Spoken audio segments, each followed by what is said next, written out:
Welcome to Mansplaining, a podcast about the interesting things you can discover if you just take the time to learn. My name is Joe. I'm your host for this week. And as always, I'm joined by my old college friend, Mark. Together, we'll explore what's on our minds and hopefully figure out a thing or two about a thing or two. Hey, Mark. Hey, Joe.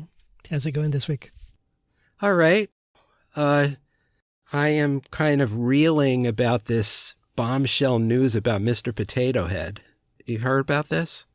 Yes, they're just going to Potato Head, so it's non-gender binary. Yes. I don't remember any, gender-specific items, unless we're going to count bows as female and, glasses as male, which seems a little deterministic to me. I feel like men can wear bows if they need to. Yeah, but for me, more it's about Mr. Potato Head being the definitive icon of masculinity, and to take that away from us Yes. just seems terrible betrayal, you know? Yeah, Mr. Potato Head taught me to be a man. That bulbous nose and big ears, the black horn-rimmed glasses, that's what I think of as a man's man, So it's discouraging. Yes, who am I without Mr. Potato Head to guide me? Yes, exactly. All right, well, let's move on to this week's topic, shall we? Our last topic about dementia was personal for you, and this one, in a sense, is personal for me because I have vivid memories of being a boy in the 1970s, and my mother was a second-wave feminist. She would wear these pins like ERA, yes. Mm-hmm. And she had another pin that said 59 cents on it, which I later learned was the amount of money every woman was paid for every dollar a man was paid in the 1970s. Mm. So, she would attend these demonstrations and marches for women's equality. Yeah, my mother as well.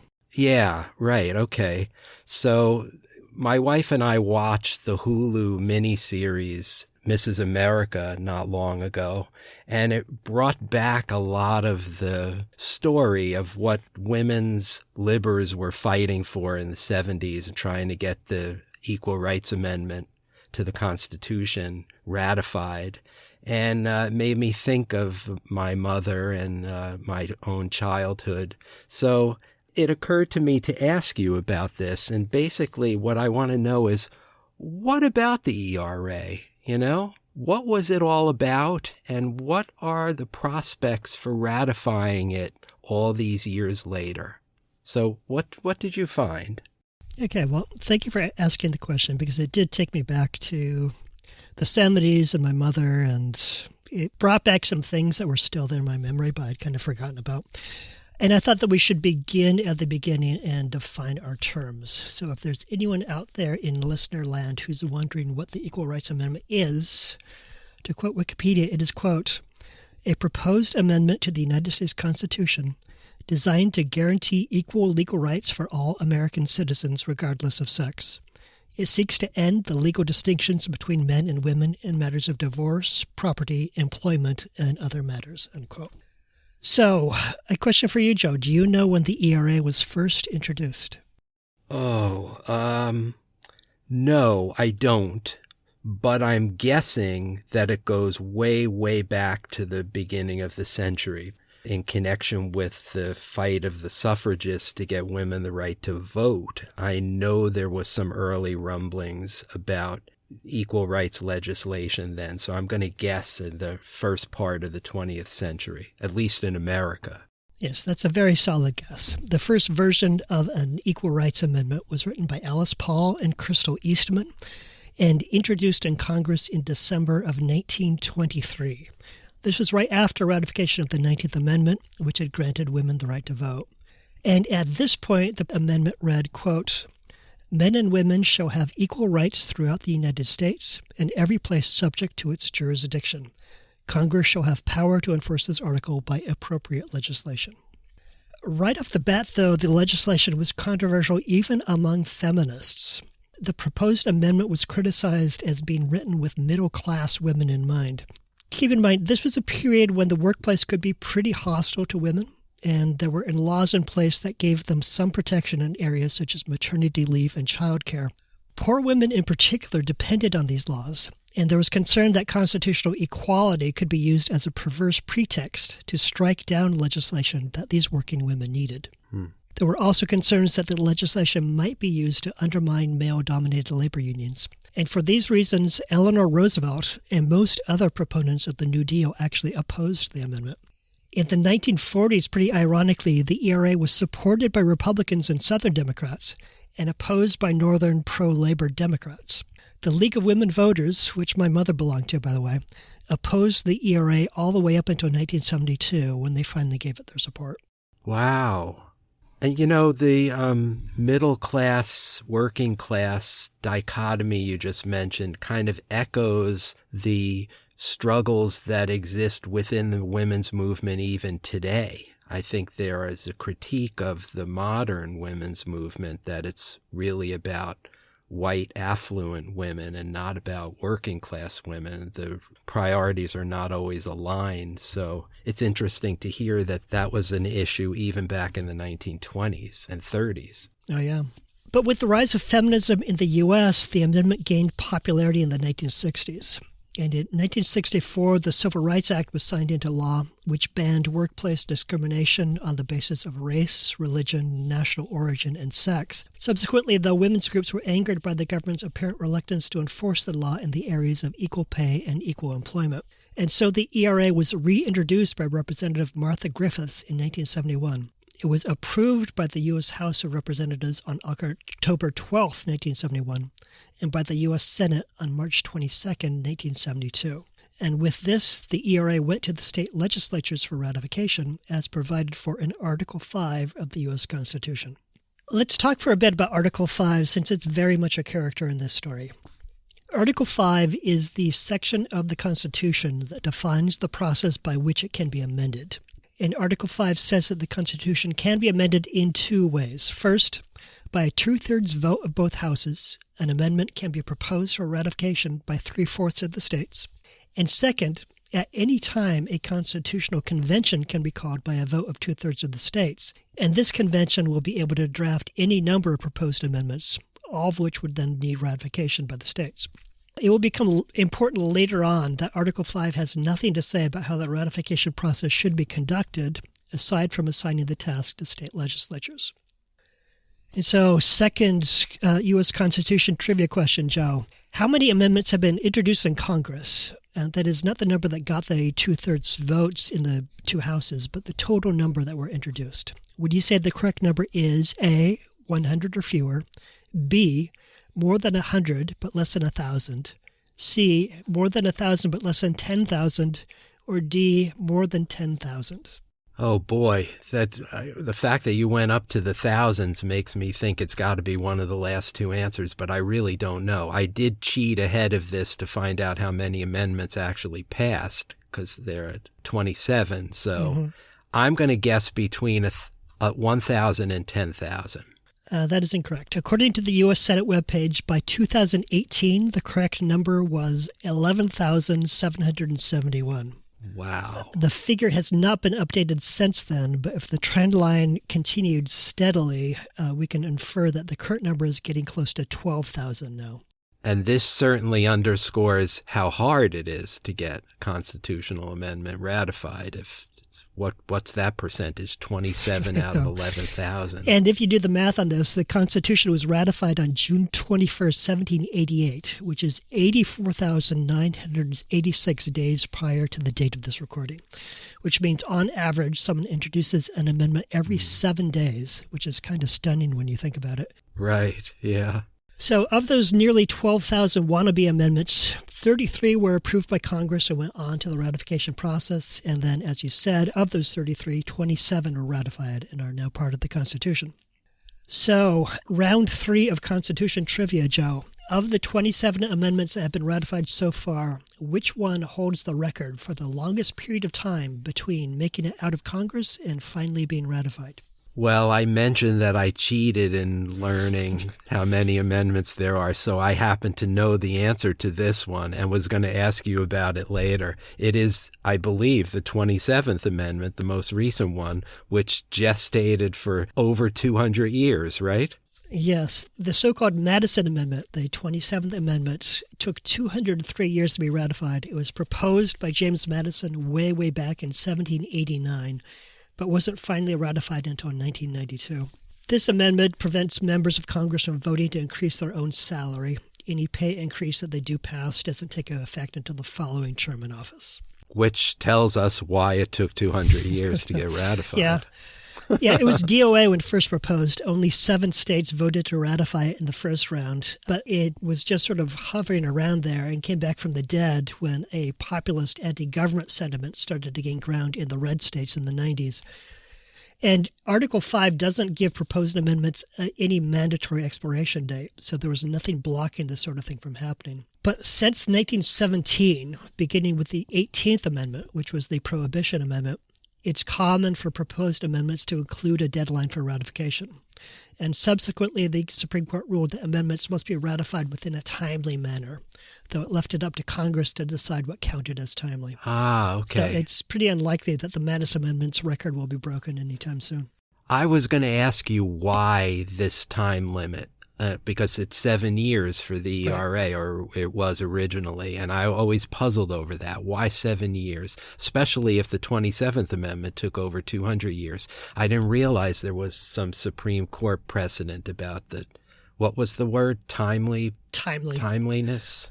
Yes, and the thinking is that in order to represent the will of the people, essentially, you can't have for instance, a 200-year gap between the first state voting for ratification and the last state voting for ratification, because sentiment can change so much in that period of time that it would be just sort of a backdoor for misrule to allow things to hang around for that long. Yeah, well, that certainly does make sense to me, but given the precedent of the Madison Amendment, I don't know how you can argue with a straight face that every amendment ought to have a time limit. Yeah. Okay, so that's our background. So let's look at the 1972 version of the ERA. And what it says is, first, equality of rights under the law shall not be denied or abridged by the United States or by any state on account of sex. Second, the Congress shall have the power to enforce by appropriate legislation the provisions of this article. And third, this amendment shall take effect 2 years after the date of ratification. So it's still pretty vague and high level. It's a rewording of the original, but it doesn't significantly depart from it. Yeah, I mean, it's profound in its simplicity, and it just boggles my mind that anybody could not be for something like that, you know?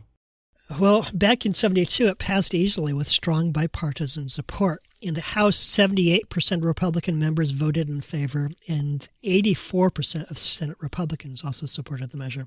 But Congress gave it a ratification deadline of 7 years from the date of its submission. And in researching this, I came across some sources claiming that aside from the Equal Rights Amendment, no other amendments have been proposed with ratification deadlines attached. But as we've already seen, this is simply not true. You can find ratification deadlines in the text of the 18th, 21st, and 22nd Amendments. The 18th, that's prohibition, right? Yes, that is prohibition. And in fact, the story of the deadline on the 18th is that there were some Congress people who did not support prohibition, but they didn't want to enter a vote showing that they didn't support prohibition. So they hoped that by attaching a deadline to ratification, that would allow the state simply to run out the clock as a way of defeating the amendment. But it didn't work. Right. Prohibition actually passed the states very quickly and had to be repealed by the 20th Amendment, which, another point of constitutional trivia, is the only amendment to ever have been repealed. So if ratified, the ERA would be the first mention of sex in the U.S. Constitution. It would make it much easier for women to prevail in court, and it would be a far more firm foundation for women's rights than state or federal legislation that can be challenged in court or overturned by subsequent legislation. So in 72, the Equal Rights Amendment went off to the states, and it needed the vote of 38 state legislatures to become part of the Constitution. And continuing with our trivia contest, Joe, what was the first state to ratify the Equal Rights Amendment? I have no idea. It was Hawaii, which has the proud designation of having ratified the ERA on the very first day in which it could be ratified, on March 22nd, 1972. So props to Hawaii. By the end of 1972, 22 states had ratified it, and 30 by the end of 73. 33 by the end of 1974, so they only needed 5 more states with 4 years left on the clock, which doesn't sound like a problem at all, right? Right. Well, they got North Dakota in 1975, but then no states voted for it in 1976. In 1977, Indiana became the 35th state, and that's where it stalled. And having watched Mrs. America, I kind of know why, but so tell our listeners why. Opposition to the ERA had arisen among social conservatives and evangelicals, and the informal leader of the opposition was Phyllis Schlafly, and she was decades ahead of her time. She used some of the same fear-based tactics you can see today in, for instance, the campaign against trans rights in North Carolina. The ERA, as we've seen, is worded pretty vaguely, which means the courts would have been asked to interpret it in various scenarios, and Schlafly seized on that to describe a bunch of scenarios that sounded like a nightmare to conservative voters in the 1970s. She warned that women would be drafted into the military and serve in combat, that they'd lose the right to alimony and divorce proceedings, and that fathers would win custody of their children.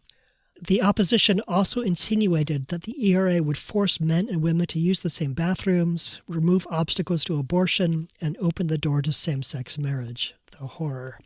I didn't watch Miss America. I'm not an HBO subscriber, but does that line up with how they presented it on that show? Yes, it does. It's on Hulu, not HBO. But yes. And also the writers, I think, want you to see that though she would never have called herself a feminist, Phyllis Schlafly was probably one of the most effective feminists who ever lived in the way she marshaled support for her cause and spoke for millions of women who opposed the ERA. I completely disagree with her politics, but you have to respect the skill with which she went about what she did. She did a remarkable job. You know, I was thinking that the galvanizing right-wing opinion against Roe v. Wade, which was handed down in 1973, and all those cultural issues that bubbled up to the surface in advance of Reagan's victory in 1980, I think that Schlafly was able to turn the ERA into a moral and cultural and ultimately like a partisan issue, instead of simply being this abstract, esoteric question of rights, you know, which it's, when you hear it, you read the article to me, and my first reaction is, how can you be against that? Mm-hmm. And I think if it is indeed an esoteric question of rights, most people are for that. Yeah. But then when they're told that it's going to lead to unlimited abortions and gay marriage and, you know, all these awful evils that the right wing imagined in the 70s, then it's taken into the realm of culture, and that's where the American people have always been, and to this day are still much more conservative. Yeah. Well, I think what Phyllis Schlafly understood is that where you influence people is not on an intellectual plane, but on an emotional plane.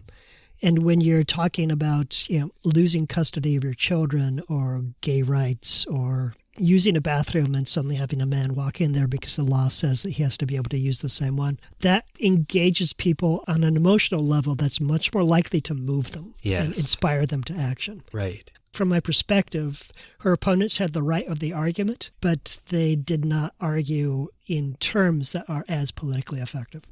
Yeah, and here's another connection I think I want to try to make. You mentioned how Eleanor Roosevelt and a lot of New Dealers were opposed to the ERA in the 30s because it might undo a lot of these hard-fought protective legislation that unions had gotten for women. I'm thinking of things like maternity provisions or shorter work hours, no heavy lifting, that kind of thing, right? Yeah. So here's Schlafly, 40 years later, kind of reprising that argument, but instead of mentioning those particular pieces of legislation, she's saying instead that women will fight in the front lines in Vietnam if we pass the ERA. Do you want your daughters to be drafted for military combat?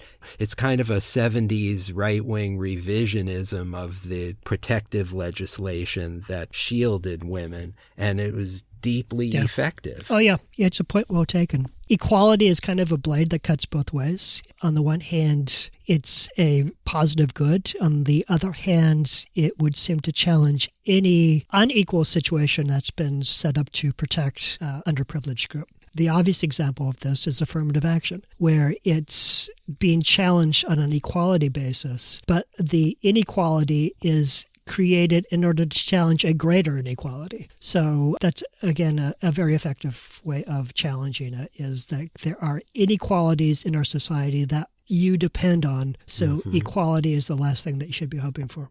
Yes. So in 1978, the ratification process was still 3 states short, with the deadline coming near. So Congress voted to extend the deadline to 1982. The theory was that Congress had the power to extend the deadline because the deadline was placed in the preface to the amendment and not within the wording of the amendment itself. By this point, though, the ERA was no longer a bipartisan issue. In both the House and the Senate, most Republicans voted against extending the deadline. Why just 3 years? If you going to get another bite at the apple and nobody's ratified it in a couple of years, why not extend it for 20 years, 50 years, to give you plenty of time? Excessive optimism, maybe? I don't know. Yeah. But the GOP in this period was getting more conservative and more closely tied to evangelicals as it trundled on towards Ronald Reagan's first inauguration in 1980. There was a challenge to the constitutionality of extending the deadline, but it was dismissed by the Supreme Court because by that point the extended deadline had already been missed, so the question was moot. And to date, there is still no court ruling on whether an extended deadline is constitutional.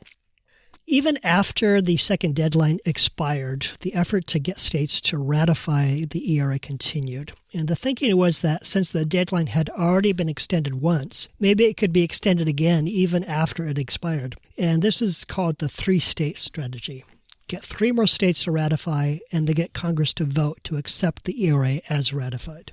And so Nevada ratified the ERA in 2017, Illinois in 2018, and then Virginia in 2020, and that gave the ERA the 38 states it needed, sort of, maybe, because to date 5 states have retracted their ratification. Nebraska was the first to switch a yes vote to no in 1973, followed by Tennessee, Idaho, Kentucky, and then South Dakota. But are states even allowed to retract their ratification after the fact? Article 5 doesn't say one way or the other. The 14th Amendment, which had granted citizenship to former slaves, was ratified in 1868, despite the fact that 2 states that had first voted to ratify the amendment later voted to rescind that ratification. Oh, that's interesting. And equalrightsamendment.org argues that this precedent establishes that Congress has the power to ignore states that flip their votes from yes to no and just count them as a yes. I have to be honest, though, I'm on the ERA's side, but that principle makes me a little uncomfortable. And particularly since by the time the 14th Amendment was added to the Constitution, 2 other states had switched their votes from no to yes. So the amendment actually had the votes it needed with or without the 2 yes to no states. And it seems to me that there's a be careful what you wish for aspect to this question. You'll remember that Article 5 provides 2 measures for amending the Constitution. There's the process we've been talking about, where Congress proposes an amendment and the states ratify it. And then there's the second method, where by a vote of 2/3 of state legislatures, a constitutional convention is called. Conservative activists have been working for years to get 34 state legislatures to vote in favor of such a convention. Reportedly, 28 states have already voted in favor, but some states that initially voted in favor later voted to rescind their approval. If the Equal Rights Amendment leaves us with a precedent that only votes in favor are counted, that makes it only a matter of time before you get to 34 votes for the Constitutional Convention, and then we could have an entire raft of proposed amendments to fight for or against. There's only been one Constitutional Convention before, in 1787. That one was called to amend the Articles of Confederation, but greatly exceeded its mandate and ended up completely refashioning the government. And there are concerns that a second convention would run amok in a similar manner. Article 5 is extremely vague on how delegates to the convention would be chosen, how many delegates each state would get, or how it would conduct its business. It doesn't say that the 2/3 majority required for amendments coming out of Congress also applies to the convention, which means amendments could pass with a simple majority vote. 26 states just voted for Donald Trump, remember, so it's a safe bet that most amendments making it out of this convention would be conservative and possibly downright reactionary. Some scholars think that the convention would be empowered to write its own ratification process, which would make it much easier for proposed amendments to be ratified. And if that doesn't worry you, how about this? It's unclear whether such a convention would even be subject to rulings by the Supreme Court. If ratification of the ERA in any way makes that scenario more likely, I'm not for it. Yeah, I agree. I'm worried by everything you just said. Even before we talked about the ERA, I would have said a constitutional convention is not a good idea in the polarized minority rule climate that we live in right now. But I'm wondering if there's a third way, and that is we accept the fact that some states have changed their minds. They should be entitled to. Even though I'm an ERA backer, I do think those 5 states should be entitled to change their minds. But I also think that states can change their minds in the other direction, the way Virginia and Nevada did in recent years, and say that we're ready to endorse ratification. Right. So really, I think the only way this could reasonably happen is if we can adjudicate the question of the time limit and get that stricken, right? If we can somehow strike the time limit and just let states endorse or not as they see fit, then I could see a path for the ERA to get ratified someday. You're right. And on at least 5 separate occasions that I found out about, bills to remove the deadline from the ERA have been introduced in Congress. And one such bill even passed the House in 2020, but Mitch McConnell's Senate, of course, never voted on the issue. We could see congressional action this year or next to remove the deadline, which would in principle clear the road to official ratification. Yeah, except that they'd need to get rid of the filibuster to do that. They would. Because the Republicans would surely filibuster that. And meanwhile, both sides have mobilized to argue their point of view in the courts. In 2020, after Virginia's ratification, 3 states, Alabama, Louisiana, and South Dakota, brought suit to prevent further ratification of the ERA. And in response to this, Trump's Justice Department issued a legal judgment that since the original deadline had passed, the ERA is finished, over, done, and kaput. Massachusetts, Virginia, Illinois, and Nevada, meanwhile, filed suit in opposition to the other 3 states. And from what I've been able to discover, this suit is still pending in federal court. So what we have are a lot of unanswered questions. Whether Congress, having set an initial deadline for ratification, has the authority to extend it later on, if that deadline is in the preface to the amendment rather than in the amendment itself. Whether Congress also has the power to remove a deadline entirely.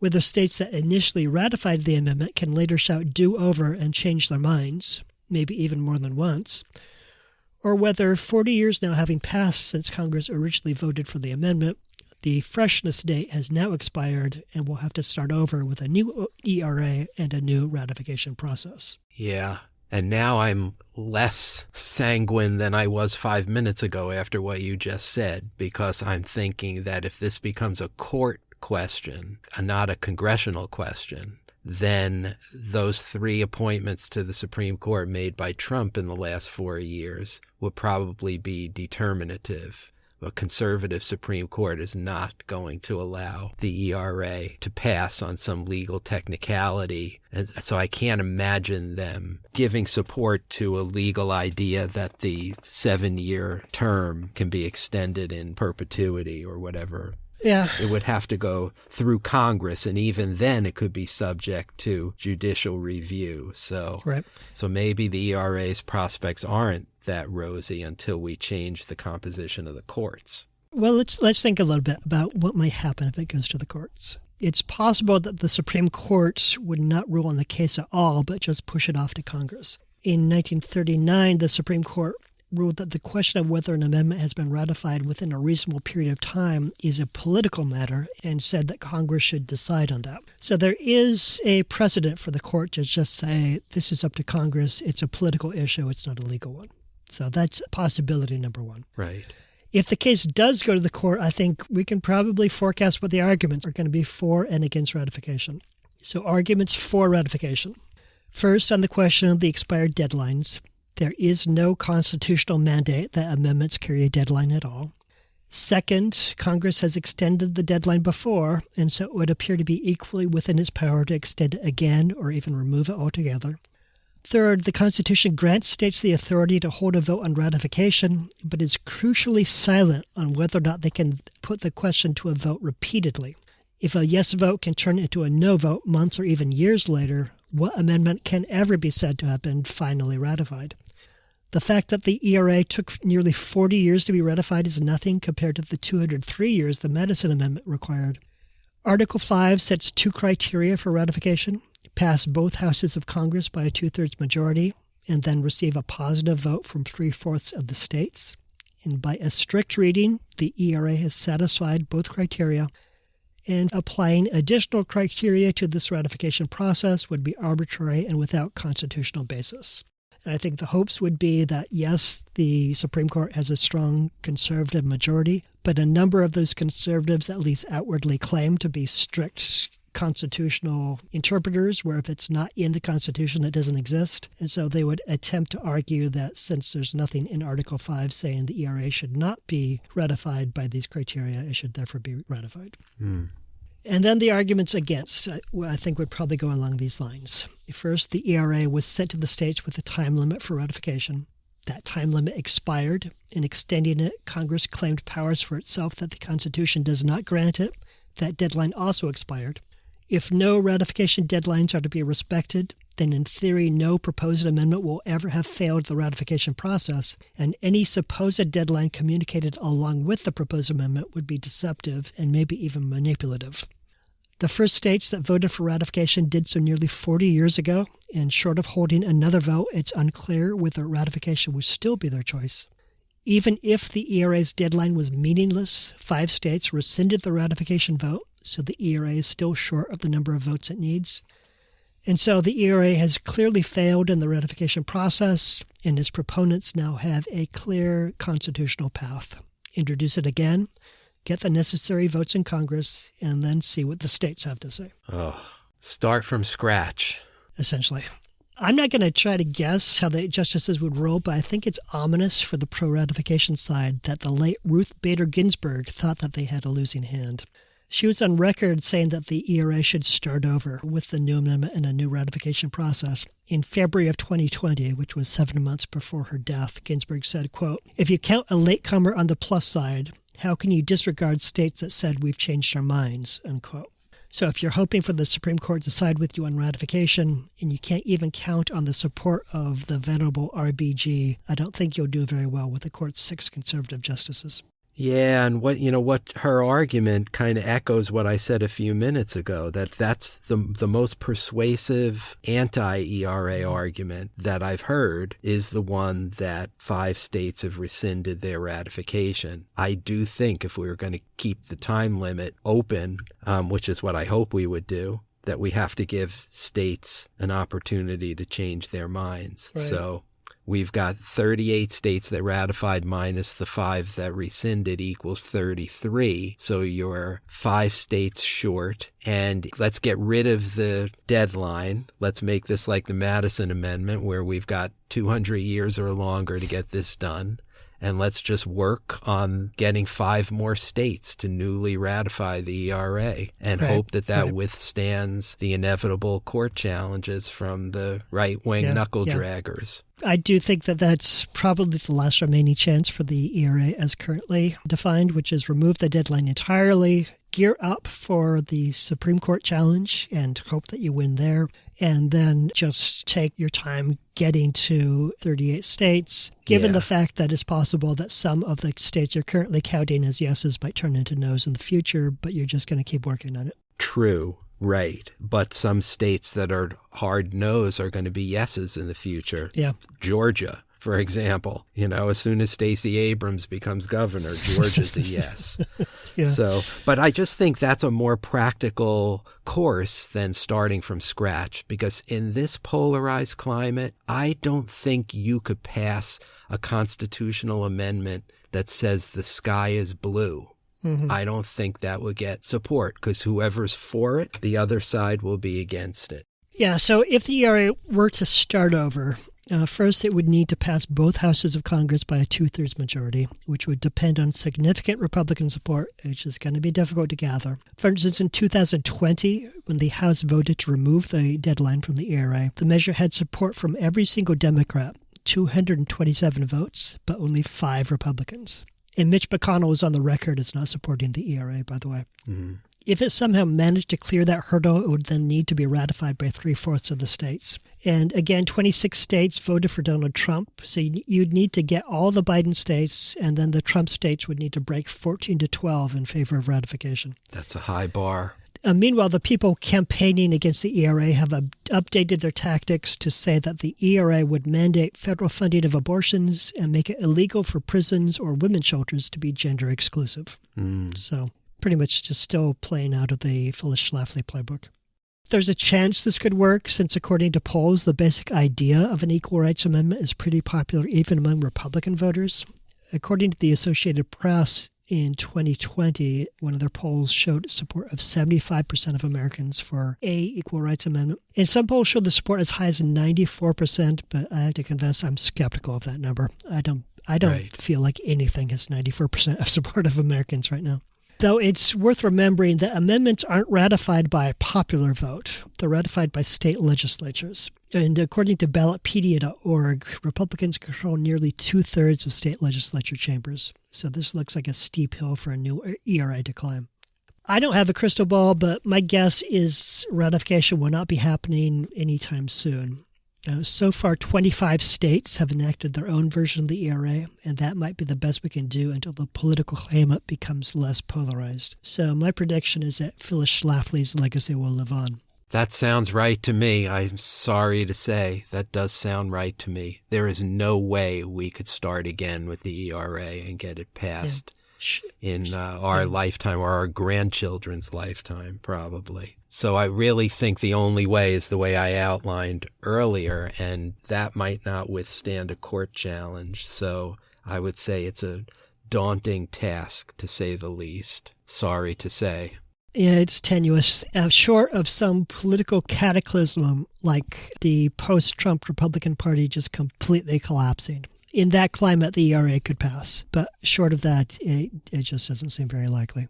Yeah, I'm getting the same feeling after this session that I did for the Electoral College podcast. And what I mean is the founders went to great pains to make sure there would not be tyranny of the majority by working in these norms and procedures and amendments, etc., articles that control a runaway majority. But what we have today is kind of minority rule, institutionalized minority rule, where clearly ridiculously unfair things like the Electoral College, archaic relics, and counterintuitive idea that a constitutional amendment saying that equality shall not be denied on the basis of sex can't pass because of the same minority rule, archaic relic status of many of our norms and procedures. It just seems like we're stuck in this rut where progressive change is thwarted time and again by the way the government was set up 200 years ago. And we need to do something about that. Yeah, I think you're right. It feels like it's just the fundamental contradiction of America, that when the states were fighting the British, their only chance for survival, long-term survival, was by banding together. And the only way that they could band together was by political compromises that made the rural, less populous states comfortable joining up with the urban, more populous states and granted disproportionate power to those rural areas. And 200 years later, we're still struggling with that we've got a rural minority that can dictate terms to an urban majority. And it just seems that we're growing further apart from each other. So I agree. I can't imagine what we can do about that short of calling a constitutional convention, and, God help us if that ever happens. Yes. I don't see any easy solutions to this other than maybe within the long term, every state in the union starts to become more urbanized, and so ideas start to flow. Maybe that's just sort of utopianism, that density leads to the spread of ideas. But constitutionally speaking, I don't see any way out of this cul-de-sac that we're in. Yeah, well, there's a natural experiment going on in a state like Texas right now, which is, a lot of people are abandoning California and New York and moving to places like Texas. And we'll see what happens when that state becomes more dense and cosmopolitan. It could change the politics, and all the things that we think are hard and fast obstacles, unbending rocks in our path may not be that way in another generation. Who knows? Yeah, it's a question for a future podcast. Yeah, thanks for answering this question, but I'm not exactly happy after your answer, and I blame you for that, Mark. It's just a cross I will have to bear. Yeah, hit me with the next question. Okay, so during the cold wave in Texas, we heard Texas's Republican governor blame the power outages in that state on the Green New Deal. And this on its face was a pretty unlikely accusation. My guess is that weather-related power failures in Texas have far more to do with deregulation and poor maintenance than the Green New Deal. But it does pose the question, which I'm going to put to you. First, what is the Green New Deal? Where does it land on the continuum from hashtag political slogan on one side to serious, carefully thought out legislation on the other? And how likely is it, do you think, that the Green New Deal become the law of the land within the foreseeable future? All right. Yeah, it would be interesting to unpack the Green New Deal. So, yeah, good question, Mark. I'll get to work on it. Okay. And I look forward to hearing what you find. All right, folks, if you like this episode of Mansplaining, or you want to leave a comment about this or any other episode, please go to our Facebook page, which is titled Mansplaining the Podcast. Very simple title, like Joe the Plumber, except it's Mansplaining the Podcast.